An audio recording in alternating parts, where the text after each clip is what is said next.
안녕하세요, 시청자 여러분. 오늘 들려드릴 이야기는 바로 제 이야기입니다. 예비 시부모님이 결혼도 전에 제 집에 들어와 살면서 생활비를 요구하더군요. 저는 그들 앞에서 웃으며 알겠다고 했지만 바로 다음날 현관문 비밀번호를 바꾸고 차단기를 내린 뒤 파혼을 선언했습니다. 새벽 2시 창고의 정적을 깨는 스카치 테이프 소리가 날카롭게 울려 퍼졌습니다. 저는 찌뿌둥한 몸을 일으켜 기지개를 켰습니다. 5시간 동안 웅크리고 앉아 주문을 확인하고 택배를 포장했더니 온몸의 뼈마디가 삐걱거렸습니다. 차가운 형광등 불빛 아래 유럽부터 아시아까지 온갖 브랜드의 크림, 세럼, 립스틱 상자가 가득 쌓인 선반들이 끝없이 펼쳐져 있었습니다. 이곳은 바로 저의 왕국이었습니다. 제가 여왕이자 전사이며 제 야망의 노예가 되는 곳. 제 이름은 박수진, 31살. 이 도시에서 꽤 유명한 화장품 유통 회사의 대표입니다. 사람들은 저를 보며 명품 옷을 입고 고급 외제차를 모는 돈 냄새를 풍기는 능력 있는 여자라고 말합니다. 하지만 밤을 새워 일하고 차갑게 식은 편의점 도시락으로 끼니를 때우며 자금 흐름과 재고 관리에 머리가 터질 듯한 제 모습은 아무도 보지 못하죠. 저는 경제적으로 독립했고 왕처럼 살 수 있을 만큼 여유로웠지만 마음 깊은 곳은 텅 비어 있었습니다. 치열한 비즈니스 세계에서 전쟁 같은 하루를 보낸 뒤 저는 평온함을 갈망했습니다. 저와 돈을 비교하고 계산하는 대단한 사업가보다는 그저 기댈 수 있을 만큼 다정하고 바람 없는 항구처럼 안전함을 주는 남자를 원했습니다. 그러다 김민준 씨를 만났습니다. 회사 행정 서류를 떼러 구청에 갔을 때였죠. 그는 그곳에서 서류 업무를 담당하는 공무원이었습니다. 그의 첫인상은 조금 답답할 정도로 느리고 차분했지만 무척 성실해 보였습니다. 그는 선한 눈과 미소를 가졌고 제가 늘 만나는 사업가들처럼 허세를 부리지 않고 조용하고 부드럽게 말했습니다. 민준 씨는 제 계산적인 사막 같은 삶에 나타난 시원한 생수 한 잔 같았습니다. 수십억 원짜리 계약도 눈 하나 깜짝 않고 성사시키는 제게 민준 씨처럼 순한 남자를 사로잡는 것은 어려운 일이 아니었습니다. 그는 저의 추진력과 결단력, 그리고 부유함에 압도당했습니다. 그는 우상을 보듯 숭배하는 눈빛으로 저를 바라봤고 저는 그의 순종적인 모습에서 매력을 느꼈습니다. 그는 어머니 말씀이라면 껌뻑 죽었고 월급이 얼마인지도 솔직하게 털어놓았습니다. 그때 저는 순진하게도 효자는 분명 좋은 남편이 될 거라고 믿었습니다. 효심과 마마보이 사이의 경계가 그렇게 희미하다는 것을 그때는 미처 몰랐던 거죠. 우리는 만난 지 6개월 만에 결혼식을 올렸습니다. 결혼식 비용의 90%는 제가 부담했습니다. 제 위치에 걸맞은 화려한 결혼식을 원했거든요. 민준 씨와 그의 가족은 형편이 넉넉지 않았지만 저는 개의치 않았습니다. 제가 번 돈은 제 행복을 위해 쓰는 것이라 생각했으니까요. 최고급 레스토랑을 예약하고 드레스는 맞춤 제작했으며 식장은 수입산 생화로 가득 채웠습니다.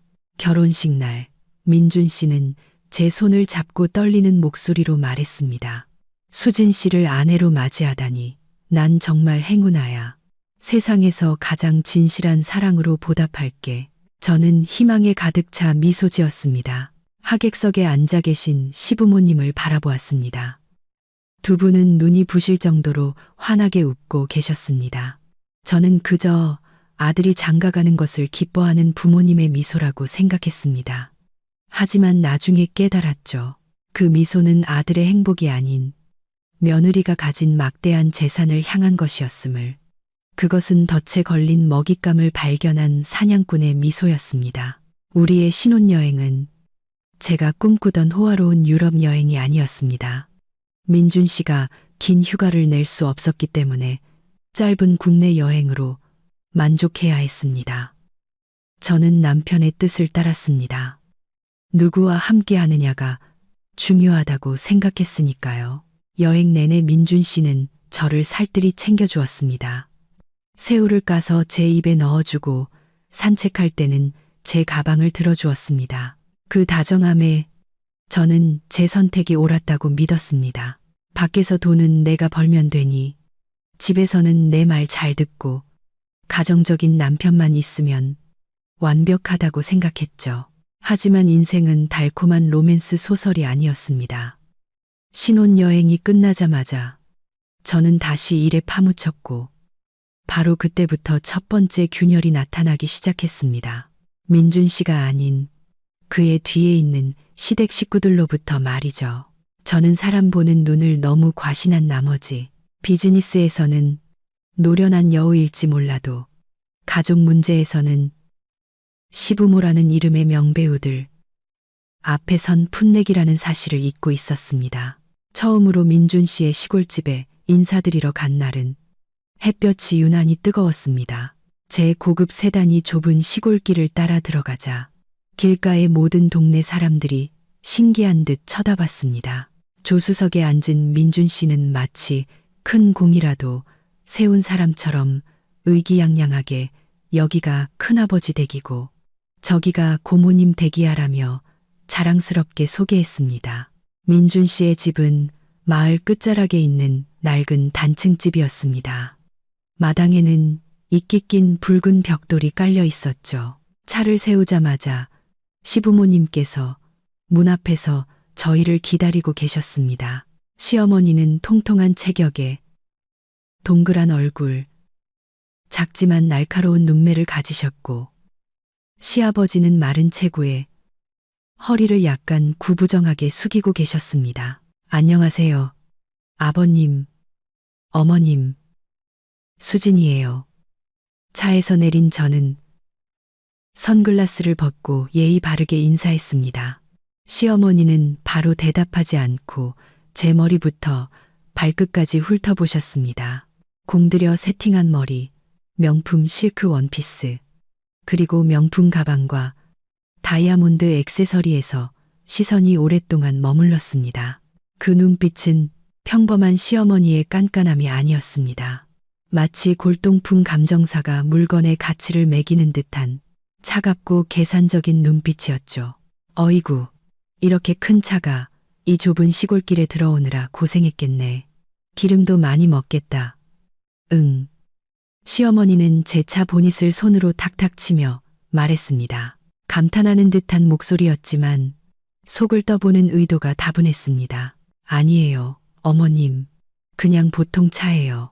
운전은 익숙해서 괜찮아요. 저는 상냥하게 대답하며 트렁크에서 선물을 꺼냈습니다. 홍삼, 고급 양주, 그리고 두 분 용돈으로 쓰시라고 두둑한 현금 봉투까지 아주 세심하게 준비했습니다. 집안은 다소 답답한 분위기였습니다. 상다리가 휘어지게 백숙과 각종 전을 차려주셨지만 수저를 들기도 전에 시어머니의 취조가 시작되었습니다. 얘야, 민준이한테 듣자니 화장품 사업을 한다면서 요즘 같은 세상에 장사하는 게 최고지. 우리 민준이처럼 월급쟁이 해서야 어느 세월에 고개 들고 살겠니? 시어머니는 제게 닭다리를 하나 건네주셨지만 그 말에는 뼈가 있었습니다. 네, 그냥 작게 하고 있어요. 저는 겸손하게 대답했습니다.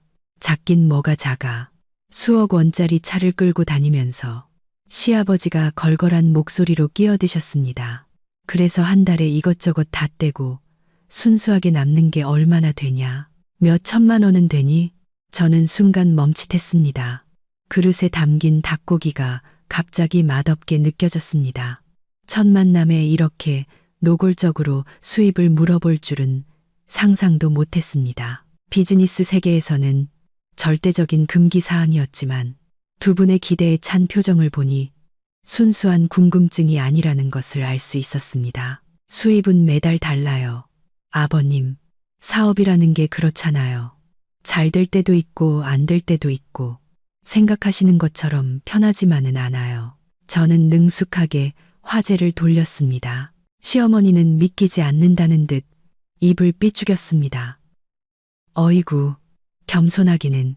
나는 내 관상만 봐도 돈복이 있는 사람인 줄 알겠다. 나중에 결혼하면 우리 민준이가 순하고 세상 물정 모르니 집안 경제는 내가 다 책임져야 한다. 식사 내내 대화는 서울의 아파트 시세, 현재 금값, 그리고 제가 사는 집이 몇 평인지, 대로변에 있는지 같은 질문들 뿐이었습니다. 저희 가족이나 제 건강, 취미에 대한 질문은 단 한마디도 없었습니다. 그들은 제가 누구인지에는 관심이 없었고, 오직 제가 무엇을 가졌는지만 궁금해했습니다. 민준 씨는 옆에서 고개를 숙이고 밥만 먹다가 가끔 엄마, 자꾸 그렇게 물어보시면 수진 씨 부담스러워요. 제 아내 능력 좋은 거 아시면서라며 어색하게 웃을 뿐이었습니다. 저는 민준 씨를 보며 희미한 실망감을 느꼈습니다. 그는 부모님의 무례함을 정말 모르는 걸까? 아니면 애써 외면하는 걸까? 하지만 그때는 안정적인 가정을 꾸리고 싶은 마음이 더 컸습니다. 시골 어르신들이라 순박해서 표현이 서툰 것뿐이라고, 나중에 따로 살면서 잘해드리면 괜찮을 거라고 스스로를 위로했습니다. 식사가 끝나고 저는 설거지를 하겠다며 부엌으로 갔습니다. 시어머니는 손사래를 치며 말했습니다. 아이고, 됐다. 넌 가서 아버님이랑 과일이나 먹어. 이런 건 내가 할게. 너처럼 예쁜 손에 물 묻혀서 손톱 망가지면 어떡하니? 저는 정말로 저를 아껴주시는 줄 알았습니다. 하지만 화장실에 가려고 부엌 창문 옆을 지나가다 우물가에서 기웃거리던 이웃집 아주머니에게 하는 시어머니의 목소리를 똑똑히 들었습니다. 서울 며느리야. 돈이 썩어 넘친다나 봐. 우리 민준이가 제대로 로또 맞았지. 이제 우리 집안이 다 덕 좀 보게 생겼어. 제가 타고 온 차 한 대가 우리 전 재산보다 비싸다니까. 저는 그 자리에 얼어붙었습니다. 로또? 아들이 저와 결혼하는 것을 대박 터진 사업으로 생각하시는 건가? 등골이 오싹해졌습니다. 저는 이 낡은 집의 외관처럼 순박하지 않은 가정에 발을 들이고 있다는 것을 깨달았습니다. 그들의 탐욕은 순수함으로 가려지지 않고 말 한마디, 눈빛 하나에 적나라하게 드러나고 있었습니다. 서울로 돌아오는 길, 민준 씨가 물었습니다. 우리 부모님 어땠어? 두 분 다 너 엄청 마음에 들어 하시던데. 저는 핸들을 꽉 잡고 앞만 보며 짧게 대답했습니다. 두 분 다 우리 경제 상황에 관심이 정말 많으시더라. 민준 씨는 천진난만하게 웃었습니다. 부모님이 자식 걱정해서 그러시는 거지. 뭘, 자식을 걱정하는 걸까? 아니면 며느리의 지갑을 걱정하는 걸까? 저는 그 말을 뱉지는 않았지만 머릿속에서는 이미 경고음이 울리기 시작했습니다. 너무 늦기 전에 제 자신을 지킬 계획을 세워야 했습니다. 시골집 방문 이후 저는 더 이상 감정에 이끌려 이성적인 판단을 흐리면 안 되겠다고 결심했습니다. 저는 사업가입니다. 파트너가 불투명한 신호를 보낼 때 투자하는 것이 얼마나 위험한지 잘 알고 있습니다. 이 결혼 역시 제 인생의 가장 큰 프로젝트였습니다. 결혼식을 일주일 앞두고 저는 민준 씨를 단골 카페로 불렀습니다. 그리고 얇은 서류철 하나를 테이블 위에 올려놓았습니다. 이게 뭐야? 수진아. 민준 씨가 놀라 물었습니다. 혼전 계약서야. 저는 그의 눈을 똑바로 쳐다보며 단호하게 말했습니다. 혼인 신고하기 전에 여기에 서명했으면 좋겠어. 민준 씨의 얼굴이 굳어졌습니다. 그는 서류를 대충 훑어보더니 상처받은 눈빛으로 저를 쳐다봤습니다. 수진아, 나 못 믿어. 우리 곧 부부가 될 사이인데 이렇게까지 계산적으로 굴어야 해. 못 믿는 게 아니라 확실히 하자는 거야. 저는 침착하지만 단호한 목소리를 유지했습니다. 결혼 전에 내가 이룬 재산은 수년간 내가 피땀 흘려 번 돈이야. 가게, 창고, 아파트, 차, 전부 내 사업을 유지하기 위한 자본이야. 나는 안심하고 사업에 집중하고 싶어. 오빠도 비즈니스 세계가 얼마나 냉정한지 알잖아. 만약 오빠가 나라는 사람을 사랑하는 거라면 이 종이 한 장은 아무 의미도 없을 거야. 민준 씨는 한동안 말이 없었습니다. 그는 원래 논쟁에 약했고 법이나 재무에 대한 지식은 더더욱 없었습니다. 그저 남자로서의 자존심에 상처를 입었을 뿐이죠. 하지만 부모님께서 이 사실을 아시면 무척 서운해하실 거야. 부모님은 부부란 동고동락하며 모든 것을 함께 해야 한다고 생각하시거든. 민준 씨가 힘없이 반박했습니다. 민준 씨, 저는 그의 말을 잘랐습니다. 동고동락이란 미래를 함께 만들어가는 거지. 과거의 재산을 애매하게 섞는 게 아니야. 나는 단지 선을 긋고 싶은 것뿐이야. 혼전 재산은 각자의 것. 결혼 후 함께 번 돈은 공동의 것. 아주 공평하잖아. 만약 서명하지 않으면 결혼식은 미룰 거야. 제 협박은 효과가 있었습니다. 민준 씨는 저를 잃는 것을 두려워했습니다. 더 정확히는 그가 의지하고 있던 든든한 버팀목을 잃는 것을 두려워했죠. 그는 펜을 들었지만 떨리는 손으로 바로 서명하지는 못했습니다. 부모님께 먼저 여쭤볼게. 저는 속으로 냉소했습니다. 역시 엄마 아들. 자존심을 지키는 문제조차 엄마의 허락을 받아야 하다니. 그날 밤 제 전화가 쉴 새 없이 울렸습니다. 시어머니 번호였습니다. 저는 심호흡을 하고 전화를 받았습니다. 여보세요, 어머님. 예, 너 지금 무슨 짓을 하고 있는 거냐? 시어머니의 날카로운 목소리가 스피커를 뚫고 나왔습니다. 결혼식이 코앞인데 민준이한테 이상한 각서에 도장을 찍으라고 해? 너 우리 민준이를 남처럼 대하겠다는 거냐? 우리 집안에 그런 법은 없다. 부부는 일심동체야. 그렇게 하나하나 계산할 거면 누구랑 살겠니? 저는 시어머니가 화를 다 쏟아낼 때까지 조용히 기다렸다가 차분하게 대답했습니다. 어머님 진정하시고 제 말씀 좀 들어보세요. 저는 사업을 하는 사람이라 자금 유동성도 크고 은행 대출도 많아요. 제가 이렇게 하는 건 민준 씨를 위험으로부터 보호하기 위해서예요. 만약 제가 사업에 실패해서 파산이라도 하면 빚쟁이들이 민준 씨 재산까지 건드릴 수 있잖아요. 남편을 걱정해서 이러는 거예요. 저는 빚이라는 카드를 꺼내 시어머니를 떠봤습니다. 역시나 파산이라는 말에 시어머니의 목소리가 한 톤 낮아졌습니다. 그녀는 잠시 머뭇거렸습니다. 아마 머릿속으로 계산기를 두드리고 있었겠죠. 만약 제게 정말 빚이 있다면 재산을 분리하는 것이 아들에게 유리할 수도 있으니까요. 하지만 눈앞에 막대한 재산을 포기할 수는 없었을 겁니다. 그래도 사정이란 게 있는 거지. 알았다. 일단 아버님이랑 상의해보마. 그녀는 전화를 뚝 끊었습니다. 저는 이 싸움에서 절반은 이겼다고 생각했습니다. 3일 후 민준 씨가 서명된 계약서를 들고 저를 찾아왔습니다. 얼굴에는 수심이 가득했죠. 부모님께서 허락하셨어. 하지만 엄마가 너 좀 냉정하다고 하시더라. 저는 옆칸에 시원하게 서명하고 서류철을 닫았습니다. 마음이 한결 가벼워졌습니다. 조금 냉정해야 나중에 마음이 덜 아픈 법이에요. 돈 문제는 확실히 해야 관계도 깔끔한 거예요.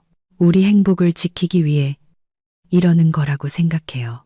저는 계약서를 금고에 넣었습니다. 그것은 저의 부적이었습니다. 시부모님은 제 재산에 바로 손을 댈 수 없게 되자 분통을 터뜨렸지만 어쩔 수 없이 받아들였습니다. 이미 잡은 고기니 천천히 요리하면 된다고 생각했겠죠. 그들은 단지 종이 몇 장 때문에 부자 며느리를 놓치고 싶지 않았던 겁니다. 이제 주도권은 제게 있었습니다. 저는 좋은 아내, 책임감 있는 며느리가 될 준비가 되어 있었습니다. 그들이 제가 그어놓은 레드라인만 넘지 않는다면 말이죠. 하지만 저는 인간의 탐욕과 뻔뻔함을 너무 과소평가했습니다. 그 계약서는 서류상의 재산만 지켜줄 뿐, 곧 닥쳐올 그들의 무차별적인 공격으로부터 제 사생활을 지켜주지는 못했습니다. 결혼 2달 후, 저희 부부의 삶은 점차 안정을 찾아가고 있었습니다.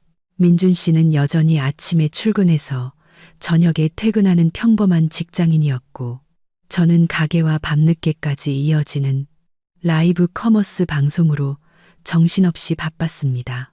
미니멀하고 모던한 스타일로 꾸민 제 방 3개짜리 고급 아파트는 긴 하루를 마치고 쉬는 안식처였습니다. 모든 것이 깨끗하고 정돈되어 있었고, 기분 좋은 레몬그라스 아로마 향이 은은하게 퍼져 있었습니다.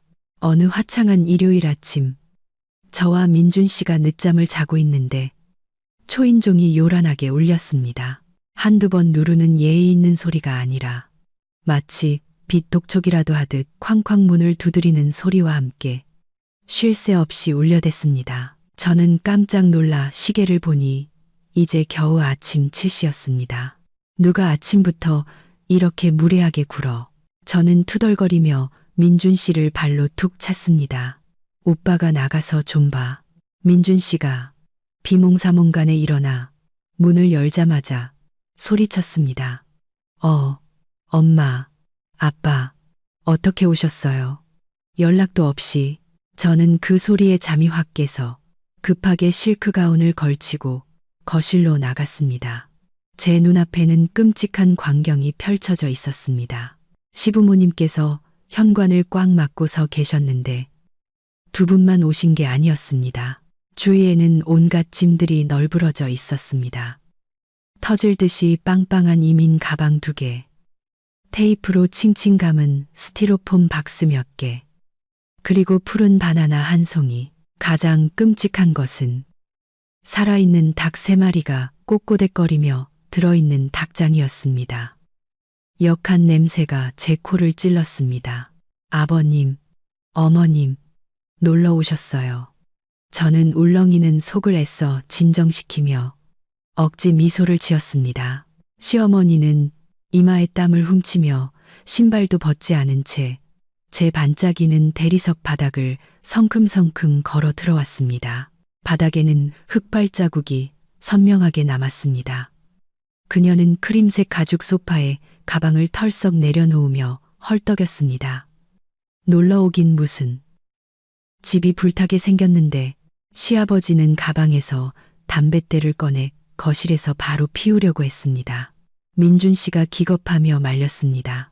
아버지, 아파트는 화재 경보기가 있어서 안 돼요. 여기서 담배 피우시면 큰일 나요. 시아버지는 혀를 차며 유리 테이블 위에 담뱃대를 탁 소리 나게 내려놓았습니다. 에이, 아들 집에서 담배 하나 못 피우냐. 뭘 그렇게 유난을 떨어. 저는 엉망진창이 된 거실을 보며 간신히 평정심을 유지했습니다. 무슨 일이신데 이렇게 짐을 많이 가지고 오셨어요? 미리 연락이라도 주시지 그러셨어요. 그제야 시어머니는 비련의 여주인공 같은 표정을 지으며 눈물을 글썽였습니다. 얼마 전에 군청에서 공문이 왔는데 우리 집이 고속도로 건설 계획 부지에 포함됐다는 거야. 듣자 하니 국가 중점 사업이라 곧바로 강제 철거에 들어간다는데 우리 집은 서류가 좀 미비해서 보상도 못 받고 쫓겨나게 생겼어. 그래서 일단 피신 온 거야. 아버지가 아는 사람 통해서 서류 문제 해결할 때까지 말이야. 이러다 갑자기 들이닥쳐서 집을 봉쇄하면 큰일 아니냐. 저는 미간을 찌푸렸습니다. 재개발. 보통 그런 대규모 프로젝트는 주민 공청회, 보상 협의 등 최소 1년은 걸리는 일입니다. 갑자기 하루아침에 쫓겨난다는 게 말이 되나? 그렇게 갑자기요. 보상금이나 이주 대책은 어떻게 됐대요? 저는 핵심을 찔렀습니다. 시어머니는 손사래를 치며 눈을 이리저리 굴렸습니다. 어휴, 시골 공무원들이 다 그렇지. 일단 나가라고 윽박 지르고 돈은 나중에 준대. 지금 버티다가 포크레인에 깔려 죽으면 어떡하냐. 그래서 일단 너희한테 온 거야. 너희도 보고 당분간 신세도 좀 지고 보상금 받으면 다른 집 알아볼 때까지 말이다. 너희 집 이렇게 넓은데 방 2개 비어 있으니 우리가 좀 써도 괜찮지. 그녀의 질문은 거절할 기회조차 주지 않는 통보였습니다. 옆에 서 있던 민준 씨는 어쩔 줄 몰라 하다가 제게 애원하는 눈빛을 보냈습니다. 수진아, 상황이 너무 급해서 그래. 부모님 갈 데도 없으시잖아. 우리가 자식된 도리로. 저는 바닥에 똥을 싸고 있는 닭 3마리와 테이블에 다리를 척 올린 시아버지와 제 크리스탈 찻잔 세트를 만지작거리는 시어머니를 번갈아 보았습니다. 불길한 예감이 온몸을 감쌌습니다. 이 모든 상황이 너무 갑작스럽고 비논리적이었습니다. 하지만 실연의 피해자 연기를 하는 시부모님을 당장 내쫓을 수는 없었습니다. 네, 상황이 급하시다니 일단 여기 계세요. 그런데 아파트는 규정이 엄격해서 닭은 키울 수 없어요. 민준 씨가 이따 관리사무소에 맡기거나 처리해야 할 거예요. 안 그러면 벌금 나와요. 저는 한 발 물러섰지만 원칙은 분명히 했습니다. 어이구, 며느님 까다롭기는. 너희 몸보신 시켜주려고 시골에서 잡아온 토종닭인데. 시어머니는 입을 삐죽이면서도 시아버지에게 닭장을 베란다로 옮기라는 눈짓을 했습니다. 그날 이후 저의 고급 아파트는 공식적으로 점령당했습니다. 레몬그라스 향은 사라지고 그 자리를 담배 냄새와 마늘 볶는 냄새, 그리고 혼란의 냄새가 채웠습니다. 저는 거실 한쪽에 쌓인 짐 더미를 보며 한숨을 쉬었습니다. 보상금을 기다리는 시간은 결코 짧지 않을 것이며 제 평화로운 삶은 이 순간을 기점으로 끝났다는 예감이 들었습니다. 시댁 식구들의 막장 드라마는 이제 막 1막을 올렸을 뿐이었습니다. 그리고 저는 원치 않는 관객이자 메인 스폰서로서 상상도 못할 계략들에 맞서야 했습니다. 시부모님이 이사온 첫 이틀은 정말 울지도 웃지도 못할 상황의 연속이었습니다.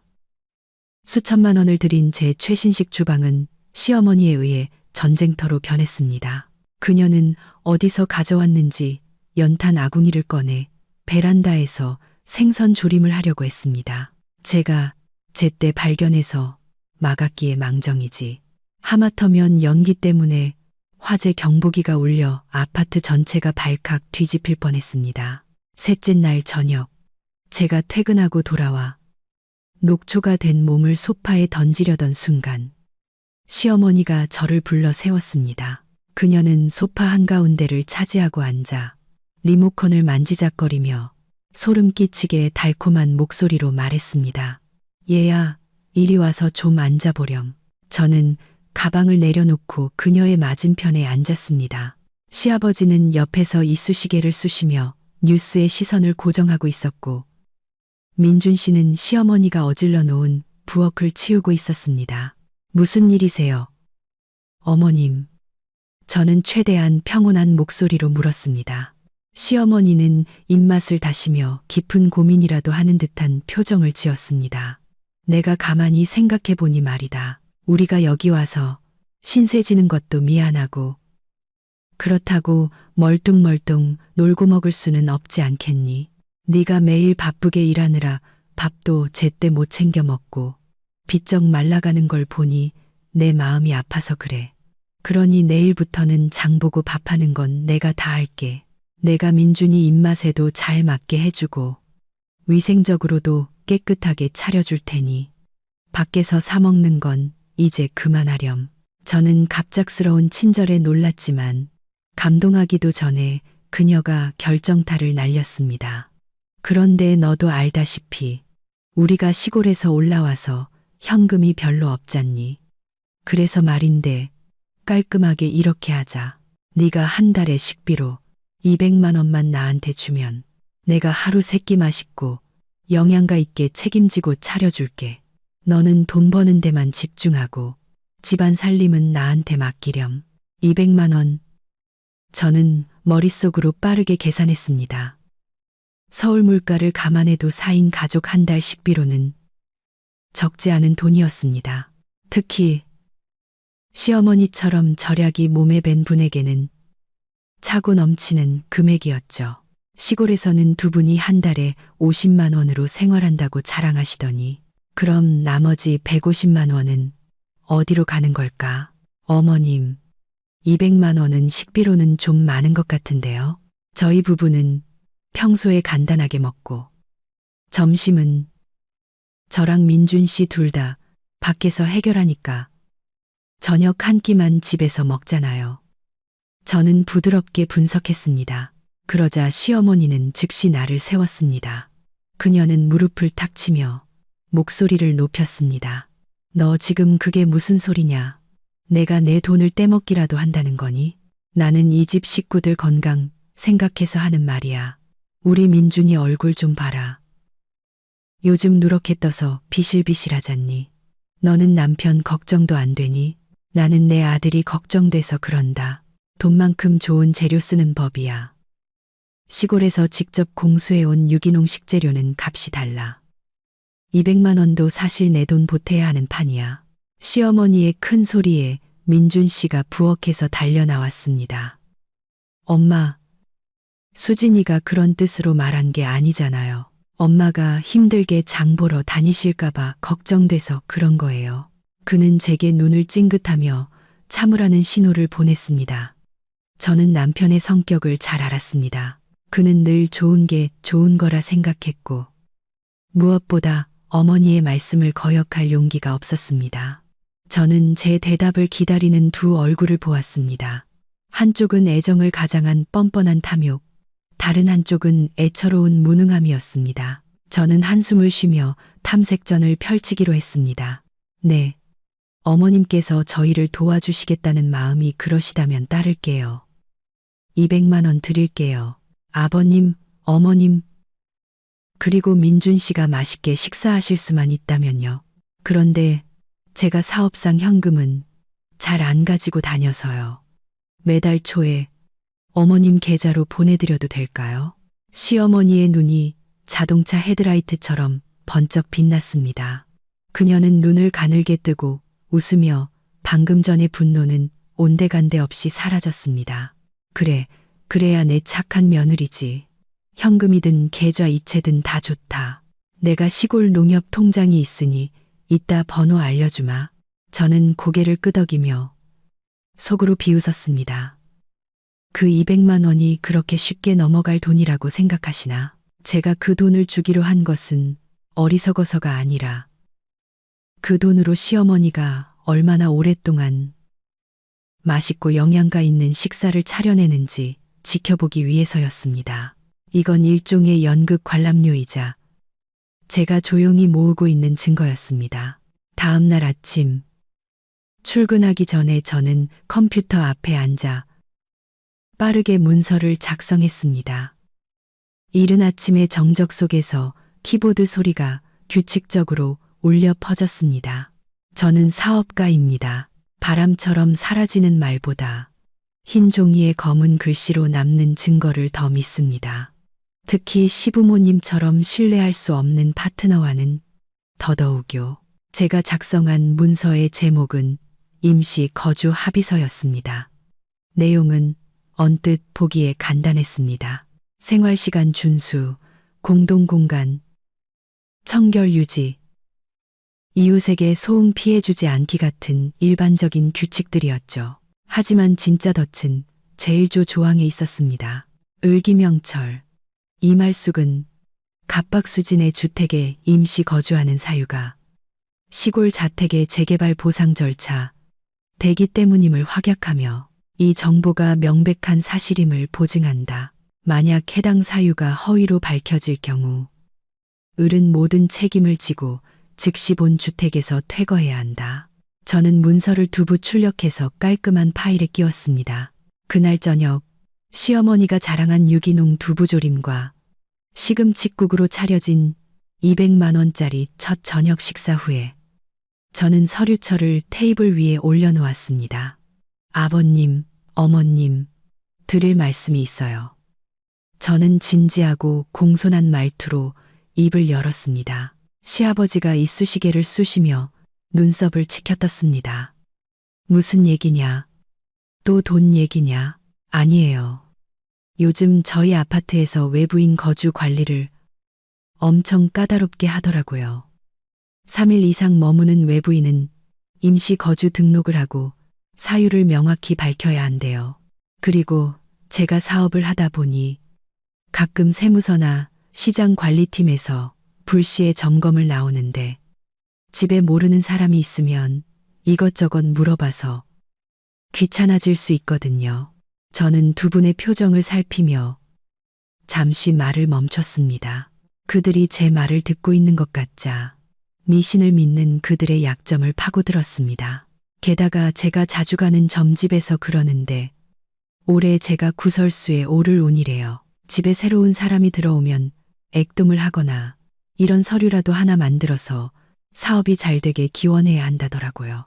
그래서 그냥 형식적으로 만든 서류인데 아버님 어머님께서 서명 좀 해주시면 제가 관리사무소에도 내고 가게 재물신께도 올려서 마음 편하게 사업할 수 있을 것 같아요. 시어머니가 종이를 들고 눈을 가늘게 뜨고 읽었습니다. 그녀는 글을 많이 아는 편이 아니어서 쓰레기 무단 투기 금지, 밤 10시 이후 소음 금지 같은 시시한 규칙 몇 줄을 읽고는 비웃었습니다.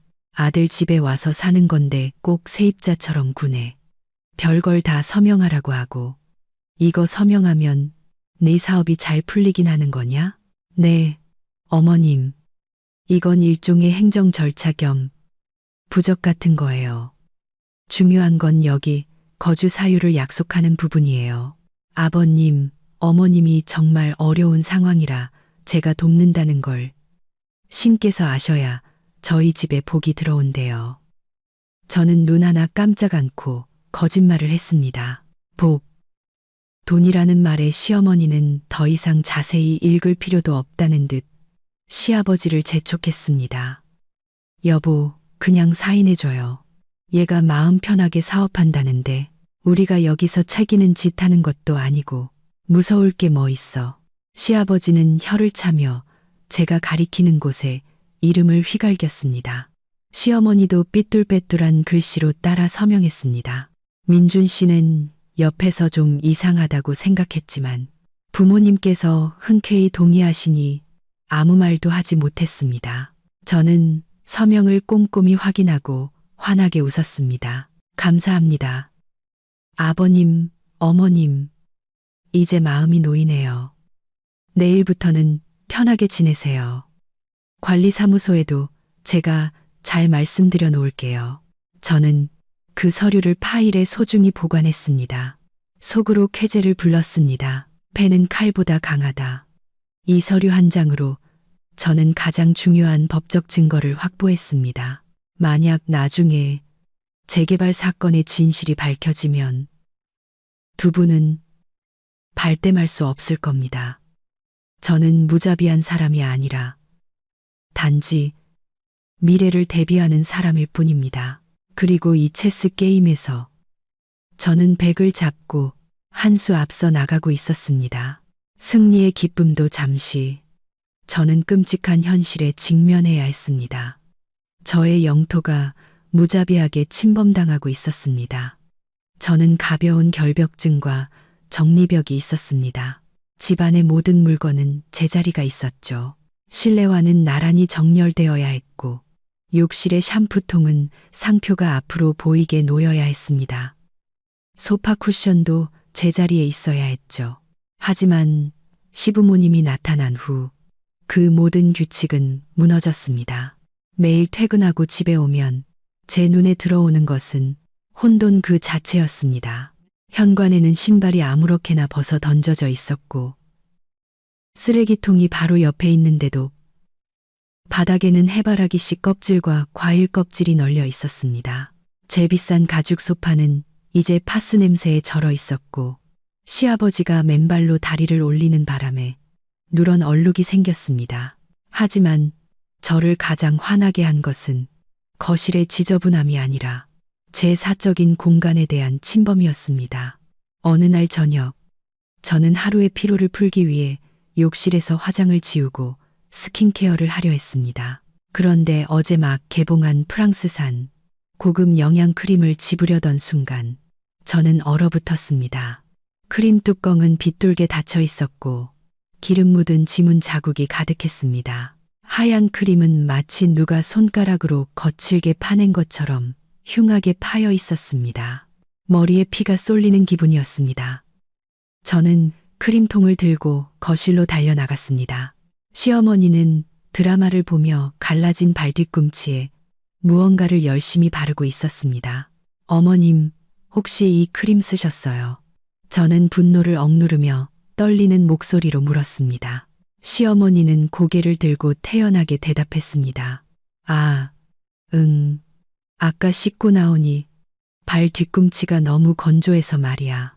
욕실에 있길래 좀 발랐다. 근데 내 크림 좋더라. 바르자마자 부드러워지던데. 저는 할 말을 잃었습니다. 24K 순금 성분이 함유된 50만 원짜리 얼굴용 영양크림을 갈라진 발 뒤꿈치에 바르다니. 그것도 더러운 손으로 푹 파서 크림 전체를 오염시키다니. 어머님, 이건 얼굴에 바르는 아주 비싼 크림이에요. 그렇게 바르시면 크림이 오염돼서 못 쓰게 돼요.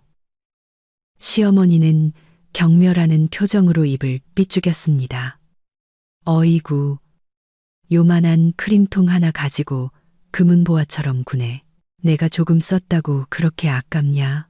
너는 창고에 화장품이 썩어 넘치면서 시어미한테 크림 좀 쓴 거 가지고 템템하게 구는 거 아니다.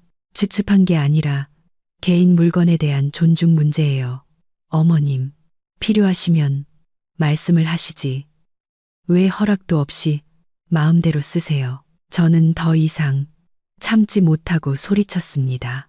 시아버지가 시끄럽다는 듯 소리쳤습니다. 시끄럽다. 크림 하나 가지고 고부 갈등 일으키지 마라. 제가 쓰지 말라면 쓰지 마, 여보. 서울 것들은 유난스러워서 우리 같은 시골 늙은이들이 만지면 더러워진다고 생각하나 보지. 시아버지의 말은 제 편을 드는 척하면서 저를 비꼬는 말이었습니다. 민준 씨도 막 씻고 나오다가 험악한 분위기를 보고는 또다시 회피했습니다. 수진아, 참아. 엄마가 비싼 건 줄 모르고 실수로 그러신 거잖아. 다른 거 쓰면 되지. 뭘 그렇게 화를 내. 저는 그 세 사람을 보며 무력감을 느꼈습니다. 그들은 사생활의 경계라는 것을 전혀 이해하지 못하거나 일부러 무시하고 있었습니다. 그들에게 며느리는 시댁의 소유물이었고 며느리의 물건은 당연히 시어머니가 쓸 권리가 있다고 생각하는 것 같았습니다. 저는 침실로 들어가 수십만 원짜리 크림을 쓰레기통에 던져버렸습니다. 돈이 아까워서가 아니었습니다. 그 크림이 무례함과 무신경함으로 더럽혀졌기 때문입니다. 그날 밤 저는 인터넷으로 침실과 작업실에 설치할 지문, 인식 도어락을 주문했습니다. 그들이 의식적으로 행동하지 않는다면 저는 제 영토를 지키기 위해 강경한 수단을 쓸 수밖에 없었습니다. 제 온라인 쇼핑몰 사업은 저녁 라이브 방송에 크게 의존하고 있었습니다. 저녁은 고객 참여율이 가장 높은 황금 시간대였죠. 저는 작업실 한쪽에 링라이트와 전문적인 배경, 그리고 비교적 괜찮은 방음 시스템까지 갖추고 있었습니다. 하지만 그 비교적 괜찮은 방음 시스템은 시아버지의 우렁찬 목소리를 막아내지 못했습니다. 그날 저녁은 월 중순의 대규모 세일 기간이라 1000건 이상의 주문을 예상하고 있었습니다. 저는 완벽하게 화장을 하고 옷을 차려입은 뒤 저녁 8시에 방송을 시작했습니다. 안녕하세요, 여러분. 수진 코스메틱 라이브에 오신 것을 환영합니다. 오늘 이 립스틱 세트를 50% 파격 할인가에 드립니다. 제가 한창 신나게 제품을 소개하고 있을 때 시청자 수가 3,000명을 돌파하고 있었습니다. 모든 것이 순조로웠습니다. 그런데 갑자기 골 들어갔다. 대한민국 와, 시아버지의 천지를 뒤흔드는 고함 소리가 굳게 닫힌 작업실 문을 뚫고 제 최고급 마이크로 똑똑히 들어왔습니다. 저는 깜짝 놀라 얼굴이 굳었습니다. 채팅창에는 고객들의 댓글이 미친 듯이 올라오기 시작했습니다. 이게 무슨 소리예요? 누구 싸우나요? 너무 시끄러워서 언니 목소리가 안 들려요. 방송 중에 이렇게 시끄럽다니 너무 프로답지 못하네요. 저는 애써 침착하며 억지 미소를 지었습니다. 죄송합니다, 여러분. 옆집에서 축구를 너무 열정적으로 보시네요. 양해 부탁드려요. 다시 이 립스틱에 대해 설명해 드릴게요. 하지만 시아버지는 거기서 멈추지 않았습니다. 한국 대표팀이 골을 넣었는지 아니면 아깝게 놓쳤는지 그는 테이블을 쾅쾅 치며 온갖 욕설을 퍼붓기 시작했습니다. 저걸 못 넣어. 발이 개발이야. 심판 개 XX. 그 저속한 욕설이 라이브 방송을 통해 고스란히 송출되었습니다. 이번에는 돌이킬 수 없었습니다. 시청자 수는 3,000명에서 1,000명 이하로 곤두박질 쳤습니다. 고객들은 더 날선 비판을 쏟아냈습니다. 부잣집이라더니 교양 수준은 바닥이네. 욕설이 너무 심해서 아이들 들을까봐 무서워요. 나갑니다. 머리 아파서 못 보겠네요. 안녕히 계세요. 저는 뚝뚝 떨어지는 매출을 보며 등골이 서늘해졌습니다. 황급히 작별 인사를 하고 라이브를 종료했습니다. 분노가 치밀어 올랐습니다. 저는 작업실 문을 박차고 거실로 나갔습니다. 시아버지는 소파에 앉아 캔맥주를 마시며 흥분에 겨워 얼굴이 벌개져 있었습니다. 텔레비전 볼륨은 아파트가 떠나갈 듯이 커져 있었습니다. 아버님, TV 소리 좀 줄여주실 수 없으세요? 저 일하는 중인데 고객들 항의가 빗발쳐요. 저는 TV 소리를 이기기 위해 소리쳤습니다. 시아버지가 술기운에 충혈된 눈으로 저를 돌아봤습니다. 뭐, 내가 뭘 어쨌다고? 내가 내 아들 집에서 축구 보는데 네 허락까지 받아야 하냐? 너는 대체 무슨 일을 하길래 밤마다 미친년처럼 핸드폰에 대고 소리를 질러대. 내가 시끄럽다고 안 한 것만 해도 다행인 줄 알아. 제가 이 집 생활비 벌고 있잖아요, 아버님. 아버님이 그렇게 시끄럽게 하시면 제가 손님 다 놓쳐서 뭘로 먹고 살아요. 저는 더 이상 참지 않고 쏘아붙였습니다. 민준 씨가 부엌에서 달려나와 허둥지둥 말렸습니다. 아버지 진정하세요. 수진이도 그만하고. 아버지, 수진이가 중요한 일 하고 있으니 소리 좀만 줄여주세요. 안 줄여. 내 집에서 내 맘대로 할 거야. 어디 며느리라는 게 시아버지한테 손가락질이야. 민준이 너 내 마누라 교육 똑바로 안 시켜. 시아버지가 캔맥주를 테이블에 내려치자 맥주가 사방으로 튀었습니다. 저는 아수라장이 된 거실과 술 취한 시아버지와 어쩔 줄 몰라 하는 남편을 보았습니다. 술 취한 사람과 막무가내인 사람에게 이성적인 대화는 무의미하다는 것을 깨달았습니다. 저는 돌아서서 방으로 들어가 문을 쾅 닫았습니다. 그날 밤 저는 잠을 이루지 못했습니다. 라이브 방송 매출은 예상의 절반으로 줄었고 쇼핑몰의 신뢰도에도 금이 갔습니다. 하지만 가장 큰 손실은 이 가정의 화합에 대한 제 믿음이었습니다.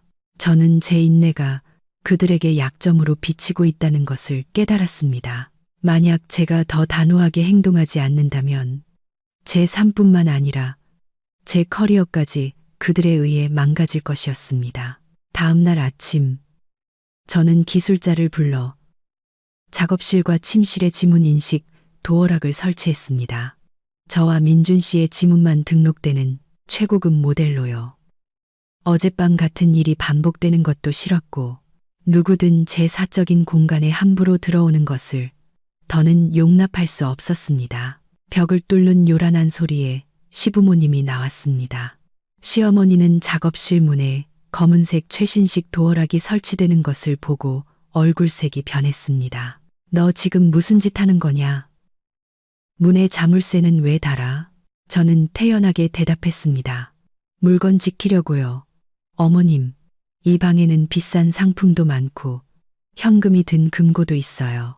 어제 샘플 몇 개가 없어졌는데 어디 갔는지 모르겠어서 조심해야 할 것 같아서요. 시어머니는 펄쩍 뛰었습니다. 너 그게 무슨 소리야? 이 집에는 나랑 네 시아버지밖에 없는데 그럼 우리를 도둑으로 모는 거냐? 어디 며느리가 시부모를 도둑 취급해. 제가 두 분이 가져갔다고는 안 했어요. 하지만 예방하는 게 좋잖아요. 외부인이 침입할 수도 있고 아니면 그냥 누가 들어와서 제 서류나 장부를 어지럽히는 게 싫어서요. 저는 냉정한 목소리를 유지했습니다. 시어머니는 분노로 얼굴이 붉어졌습니다. 그녀는 민준 씨를 찾았습니다. 민준아, 이리 와서 네 마누라가 하는 짓 좀 봐라. 이게 우리를 죄수 취급하는 거 아니고 뭐냐, 우리를 도둑 막듯이 하잖아. 너 마누라 교육을 어떻게 시키는 거야? 민준 씨가 침실에서 곤란한 표정으로 나왔습니다. 그는 저와 어머니를 번갈아 보며 머리를 긁적였습니다. 엄마, 수진이가 저러는 것도 이해는 돼요. 작업실에 중요한 게 많으니까 안전하게 하자는 거잖아요. 제 지문도 등록되어 있는데요. 네가 뭘 알아. 저건 나랑 내 아버지를 못 들어오게 막으려는 수작이야. 내가 제 속을 모를 줄 알고 화장품 몇 개 팔면서 무슨 금은보화를 다루는 것처럼 유난이야, 유난히. 시어머니는 분을 사귀지 못하고 방으로 들어가 문을 쾅 닫았습니다. 하지만 저는 그녀가 포기하지 않았다는 것을 알았습니다. 그녀는 단지 제 사업과 돈에 간섭할 다른 방법을 찾고 있을 뿐이었죠. 아니나 다를까. 그날 저녁 식사 자리에서 그녀는 전략을 바꿨습니다. 그녀는 제게 두부 한 조각을 놔주며 다시 달콤한 목소리로 말했습니다. 수진아, 내가 보니 네가 물건을 너무 많이 쌓아두는 것 같아. 작업실이 꽉 찼던데 그렇게 재고를 쌓아두면 자본도 묶이고 위험해. 불이라도 나거나 유통기한 지나면 다 버려야 하잖아. 어머님, 사업하려면 재고는 필수예요. 다 계산하고 하는 거니 걱정 마세요. 저는 고개도 들지 않고 대답했습니다. 내가 왜 걱정이 안 되니? 내가 돈 관리를 너무 허술하게 하는 것 같아서 그래. 그러지 말고 매달 남는 수익은 나한테 맡기지 않으련. 나는 늙어서 돈 쓸 데도 없으니 잘 모아뒀다가 네가 물건 떼거나 큰일 있을 때 줄게. 내 주머니에 돈이 있으면 자꾸 충동 구매하거나 이상한 데 투자할까봐 걱정돼서 그런다. 저는 하마터면 밥을 뿜을 뻔했습니다. 돈을 맡아달라고요. 고양이에게 생선을 맡기는 격이었습니다. 저는 밥그릇을 내려놓고 시어머니의 눈을 똑바로 쳐다봤습니다. 좋은 뜻은 감사하지만 저에겐 따로 회계 담당 직원이 있어요. 돈 문제는 장부에 다 기록하고 있고요. 그리고 제 돈은 계속 자본금으로 돌려야 해서 어머님께 맡기면 필요할 때 다시 받기 번거로워요. 어머님께서는 식사만 잘 챙겨주시면 그게 저를 도와주시는 거예요. 시어머니의 얼굴이 굳어졌습니다. 제가 만만치 않은 상대라는 것을 깨달았겠죠. 그녀는 내가 좋게 말할 때 들을 것이지라며 중얼거렸습니다. 그 주 주말 시어머니는 시골에서 제사가 있다며 하루 다녀와야겠다고 했습니다. 그녀는 참얼미를 해서 택시를 못 탄다며 민준 씨에게 버스터미널까지 데려다 달라고 했습니다. 저는 집에 남아 그들이 일주일 동안 어질러 놓은 것들을 치웠습니다. 욕실 청소를 하다가 이상한 점을 발견했습니다. 선반 위에 있던 20만 원짜리 고급 생강 샴푸 세트가 감쪽같이 사라진 것입니다. 저는 거실 수납장도 확인했습니다. 진열해 두었던 바디크림과 립스틱 세트 몇 개도 없어졌습니다. 저는 거실에 설치된 CCTV를 확인했습니다. 영상 속에는 오늘 아침 제가 아직 자고 있을 때 시어머니가 조심스럽게 수납장을 열어 화장품 세트 몇 개를 자신의 가방에 쑤셔 넣는 장면이 고스란히 담겨 있었습니다. 그녀는 마치 전문 도둑처럼 주위를 살피며 재빠르게 움직였습니다. 저는 영상을 저장하며 분노에 휩싸였습니다. 이것은 실수가 아니라 명백한 절도 행위였습니다. 다음 날 오후 시부모님이 시골에서 돌아오자마자 저는 거실에서 그들을 기다렸습니다. 제사는 잘 지내고 오셨어요? 저는 평온한 목소리로 물었지만 눈빛은 날카로웠습니다. 그럼 친척들이 다 너희 부부 안부 묻더라. 바빠서 못 온다고 했더니 다들 아쉬워하더구나. 시어머니는 활짝 웃으며 옥수수 몇 개가 든 꾸러미를 테이블 위에 올려놓았습니다. 그래요? 그럼 친척분들께서 어머님이 주신 선물 좋아하시던가요? 저는 그녀의 가방을 뚫어져라 쳐다보며 물었습니다. 시어머니는 움찔하며 미소를 거두었습니다. 선물? 무슨 선물? 그 생강 샴푸 세트랑 립스틱, 바디크림 세트요. 어제 아침에 어머님이 챙겨가시는 걸 봤는데 친척분들께 선물로 드리신 거 아니에요? 시어머니는 더 이상 발뺌할 수 없다는 것을 깨닫자 얼굴이 붉어지더니 이내 뻔뻔한 태도로 돌변했습니다. 아, 응. 그거 친척들 주려고 좀 가져갔다. 시골 사람들이 언제 그런 고급 화장품 써보겠니? 내 창고에 썩어 넘치는데 그냥 두기 아까워서 내가 며느리 체면 좀 세워주려고 선물로 돌렸지. 수천 개씩 파는 애가 고작 몇 개 가지고 뭘 그러냐. 어머님, 그 고작 몇 개가 거의 100만 원어치예요. 그건 가게 재산이고 제가 정식으로 세금 내고 수입한 제품들이에요.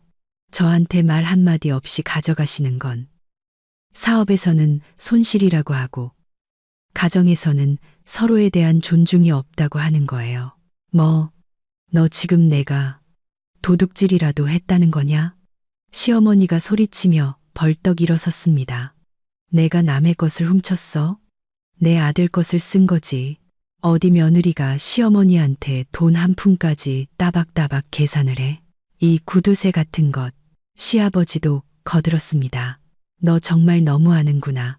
내 어머니가 네 체면 세워주려고 선물 좀 한 거 가지고 뭘 그렇게 따지고 들어? 민준 씨는 중간에서 괴로운 표정을 지었습니다. 수진아, 엄마가 이미 가져가신 거 어쩔 수 없잖아. 그냥 친척분들께 선물한 셈 치자. 너무 일을 크게 만들지 마. 민준 씨, 이건 돈 문제가 아니라 원칙 문제예요. 저는 남편에게 소리쳤습니다. 어머니가 원하셨으면 제게 말씀하시면 됐어요. 그럼 제가 알아서 좋은 선물로 준비해 드렸을 거예요. 그런데 제 뒤에서 몰래 훔쳐가는 건 다른 문제잖아요. 이번에 못 봤으면 다음엔 뭘 훔치시겠어요? 금고에 있는 현금 아니면 이 집 등기부 등본.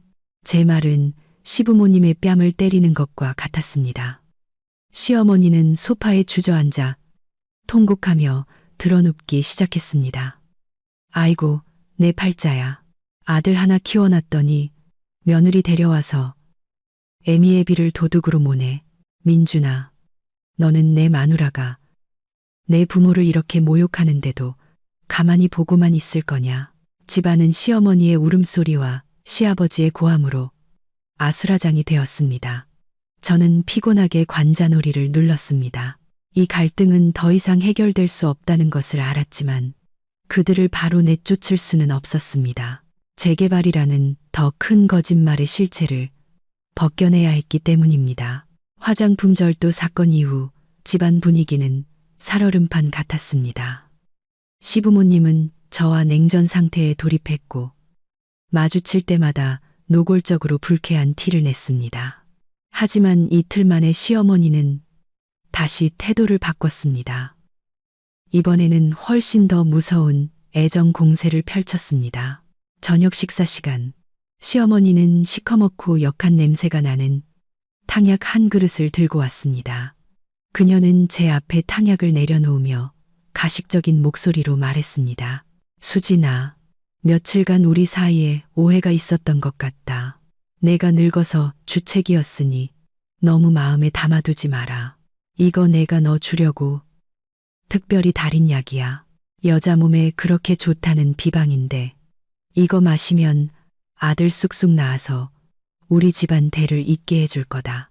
저는 그 탕약을 보고 속이 울렁거렸습니다. 저는 고개를 저었습니다.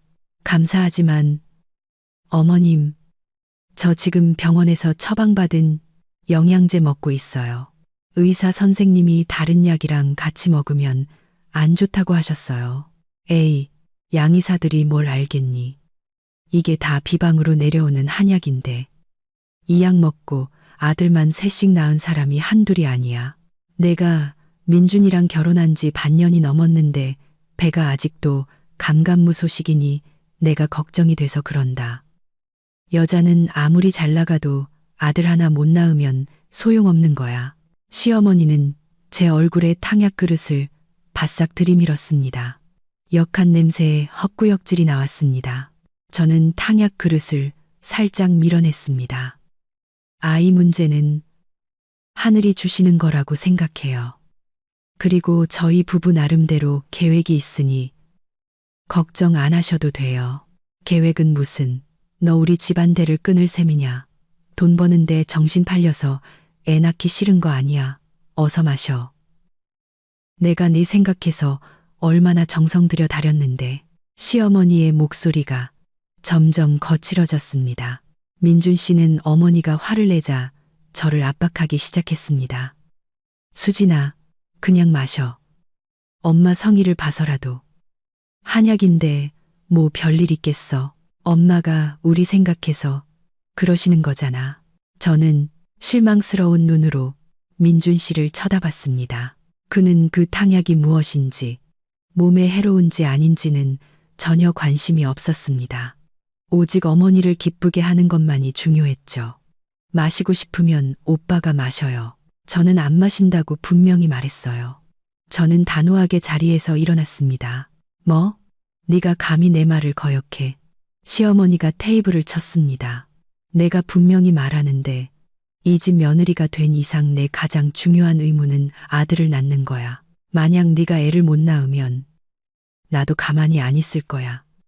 민준이 새 장가 보낼 테니 각오해. 저는 비웃었습니다. 마음대로 하세요. 세상이 어느 시대인데 아직도 그런 낡은 생각을 하고 계세요. 그리고 민준 씨, 당신 생각은 어때요? 민준 씨는 고개를 숙인 채 중얼거렸습니다. 엄마가 화나서 하시는 말씀이야. 신경 쓰지 마. 저는 탕약 그릇을 들고 부엌으로 가 모두가 보는 앞에서 싱크대에 쏟아부었습니다. 죄송하지만 제 건강은 제가 결정해요.